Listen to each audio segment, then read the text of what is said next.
accepted. Preparation of nuclear warheads in progress. 10, 9, 8, 7, 6, Thank you, 5, Colonel. 4, 3, 2, 1. What happened to Harran after the following? Well, some of you guys may think that we need to go into Dying Light 2 to find out, but that ain't really the case. Because when you bring up Dying Light Bad Blood, it takes place in the future. Some people are saying that it's 15 years in the future, and others are saying other things, you know? 15 years or not, what matters is that it's taking place in the future. And even though there's no campaign to go off of, we can still piece together the puzzle. So let's go right into it. Right off the bat, you can already see that everything's been overgrown and taken over by nature. You don't see a lot of zombies on the streets anymore, nor on the rooftops, which could mean that the zombies have grown weaker like in Dying Light 2, or most of them have been killed off already. And a lot of interiors that weren't accessible are now open for you to loot. You now get better stuff from looting. You now get actual items and weapons. But here's the weird thing about looting. Everything that used to have a lock on it is now just easy to open. There's no more lock picking. And you may say that's realistic because once something gets lock picked, who's gonna lock it again? Then how come when Crane would lockpick something and then come back to it days later, it would be locked again? Everything Crane looted is now filled to the brim with weapons and items and mods. It's no longer just halva and household supplies. Now you could say that there was survivors going around just filling these things up with their own personal belongings. But things seem to be so desperate now.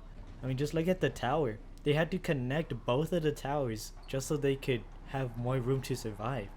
And how long could they survive up there without water or food? People are so dead now, you don't have any more random encounters.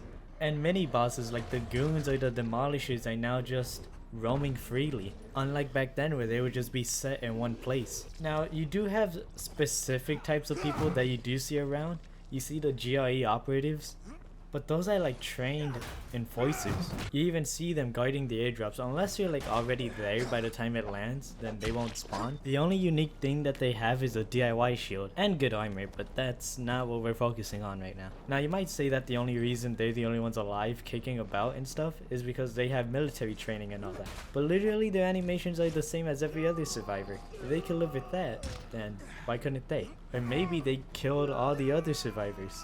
That makes more sense actually. But the biggest thing about this is the fact that you have to collect blood samples from these hives. We don't know why we're collecting blood samples, but I feel like it's gonna play a major role in the lore of Dying Light 2. Or maybe it'll be some ingredient for a potion in Dying Light 2. These things have become such a priority for zombies that if you do a loud explosion out in the open, virals don't come after you anymore. Instead, they're defending the hives. You even got some weird ass stuff like a grenade that heals you or another one that slows you down. And you only find them inside of bolters, so I'll let your imagination decide how that got in there. Also, when it's about to become night, you got sirens now.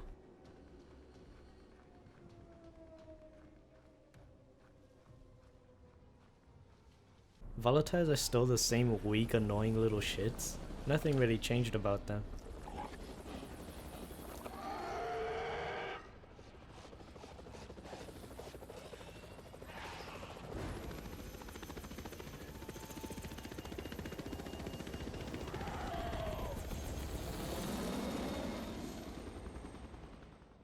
The bandits or GRE dudes or, you know, whatever you want to call them, all seem to have a specific tattoo. I don't know if it means anything, probably doesn't, but I'm just throwing it out there.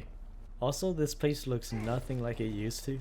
It actually feels really cursed, not gonna lie. Who would waste all the time and energy just to move everything out of here? They even added shelves to the closet now.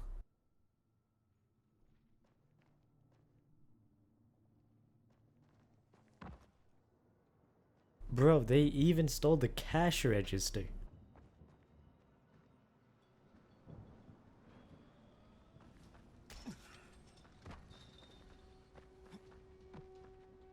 But yeah, that's about it. I mostly covered the important stuff and added some little details here and there.